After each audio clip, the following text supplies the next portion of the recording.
Hello, this is Dr. Jonathan Lee again, and today we're going to try a triple mask test. Thank you. Let's review. What does the N stand for in N95? And what about the 95? The National Institute of Occupational Safety and Health, or NIOSH, has currently established 9 classifications of approved particulate filtering respirators based on a combination of the respiratory series and efficiency level. The first part of the filter's classification indicates the series using the letters N, R, or P to indicate the filter's resistant to filtration efficiency degradation when exposed to oil-based aerosols, for example, lubricants, cutting fluids, glycerin, etc. Definitions and intended use for each series is as follows. N stands for not resistant to oil, used when oil particulates are not present. R is for resistant to oil, used when oil particulates are present and the filter is disposed of after one shift. P is for oil proof, used when oil particulates are present and the filter is reused for more than one shift. Again, the second value indicates the minimum efficiency level of the filter. When tested according to the protocol established by NIOSH, each filter classification must demonstrate the minimum efficiency level indicated.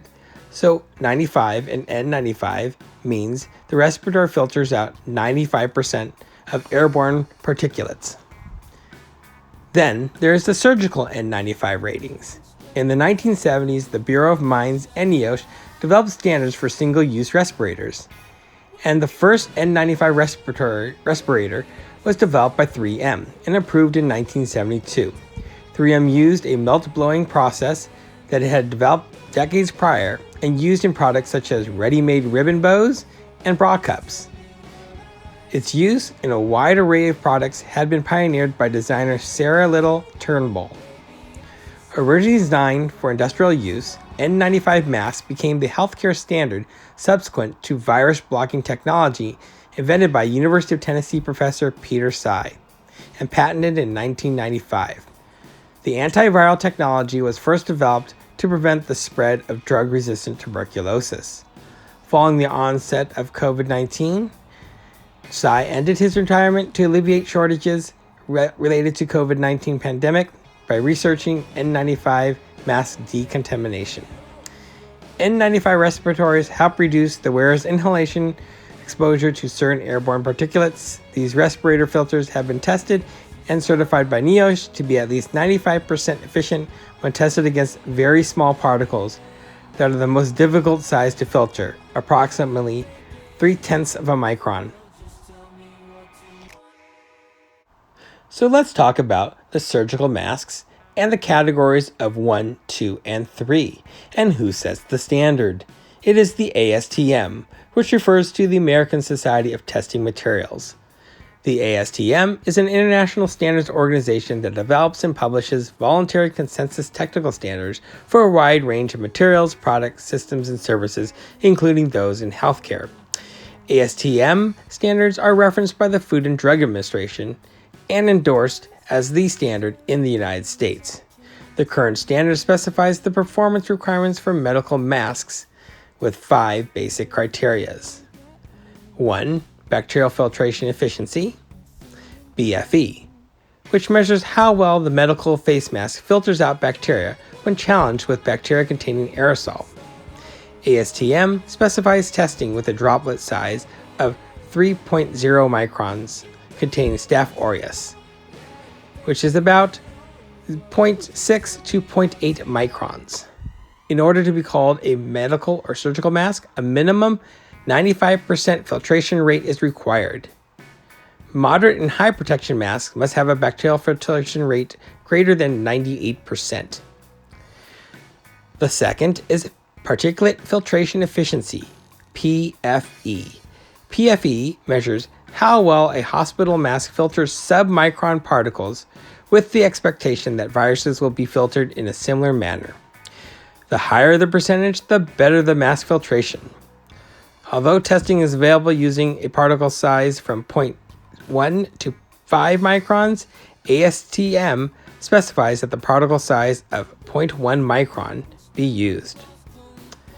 The third one is fluid resistance. Fluid resistance reflects the surgical mask's ability to minimize the amount of fluid that could transfer from the outer layers through the inner layers as a result of splash or spray. And 4, delta P, which stands for pressure differential, measures the airflow resistance of the medical mask and is an objective measure of breathability. And 5, flame spread. As hospitals contain sources of oxygen, heat, and fuel, the ASTM standards include testing for flame resistance. What I have on is my OptOp face shield, UVAC safety goggles, and 3 masks on. I have a level 2 surgical mask, and over that I have a regular dental cone mask, and over that another level 2 mask. And we're going to see how effective it is in terms of fit test on there. So what we're going to do is we're going to use the Next Tech Very Fit test to see how it works. All right. Okay, the first step is to test the compule.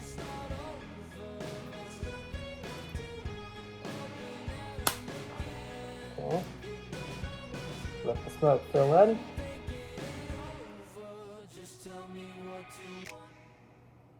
Okay, so now we're going to try it.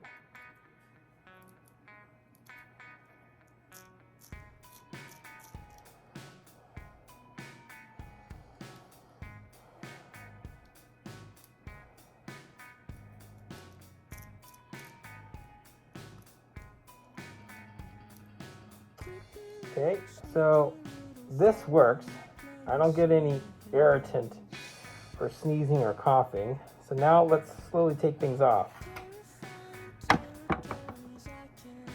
Okay.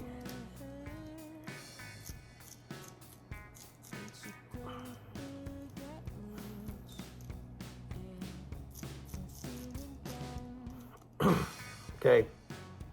So this does not work because I get a little leakage in there. So now let's try it without this. See how this works.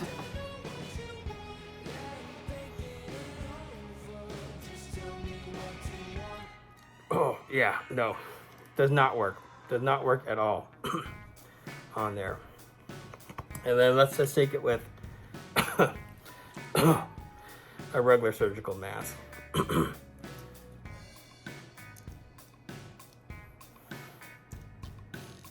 No, does not. All right, so now we're gonna take it to a level 3 mask. Okay, so I'm back with the level 3 mask. Let's see. No, level 3 mask, I can still smell things on there. So let's try it with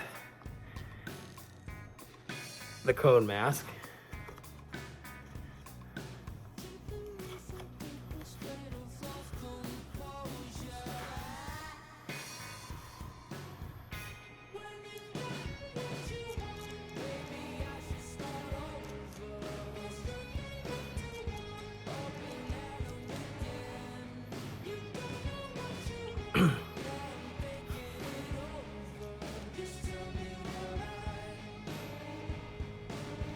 Not bad with this one. And now let's cover this with the level 2 on top of that.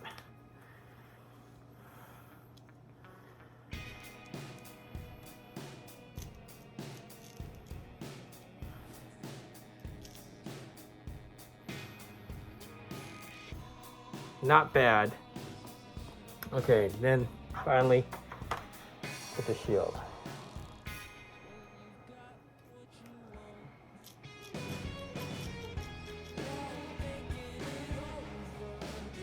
Okay, so with the shield, absolutely no irritation on there. Okay, so now let's try a third test. Just a level 3 mask and a shield.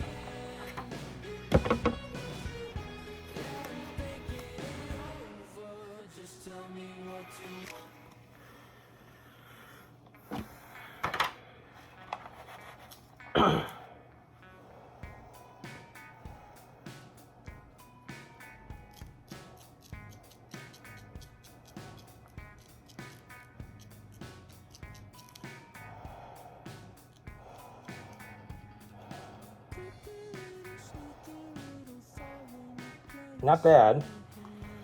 Okay, now let's try a level 2 mask with the shield.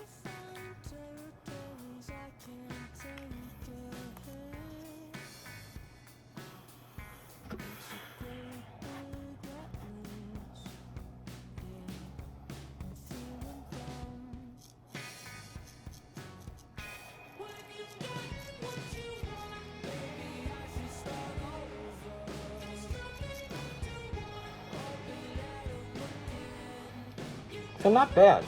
I don't feel anything with that. All right, let's take this off. Okay, try this again. Yeah.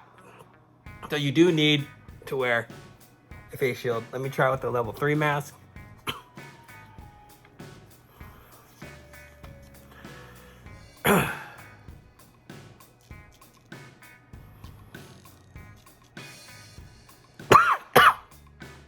No, yeah.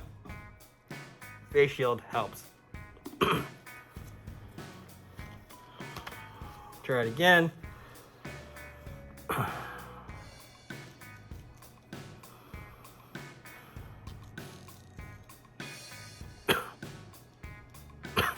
No, you need a face shield.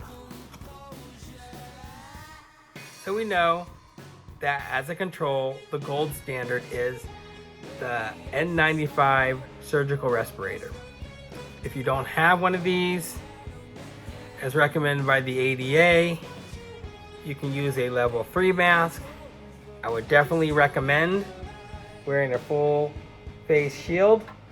If you don't have a level 3 mask, based on today's experiment, a level 2 mask with a face shield qualitatively works.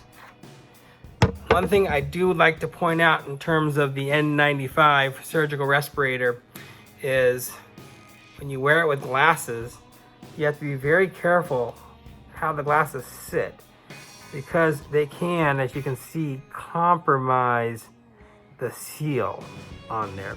So that's just one last thing I just wanted to point out, that it can affect the seal on there. So again, I hope this helps for you guys to decide. Again, the gold standard is an N95 mask on there, but if you don't have it, as the ADA recommends, you can use a level 3. Definitely with the full face shield. If you don't have one of these, based on today's experiment, a level 2 seems to work. I don't have any level 1s, so I can't test those. Let me know. All right, thank you guys. Another take-home message is all surgical masks, levels 1, 2, or 3, have at least the same or better particulate filtration efficiency number as an N95 mask, which is 95%. However, the key is getting a good seal.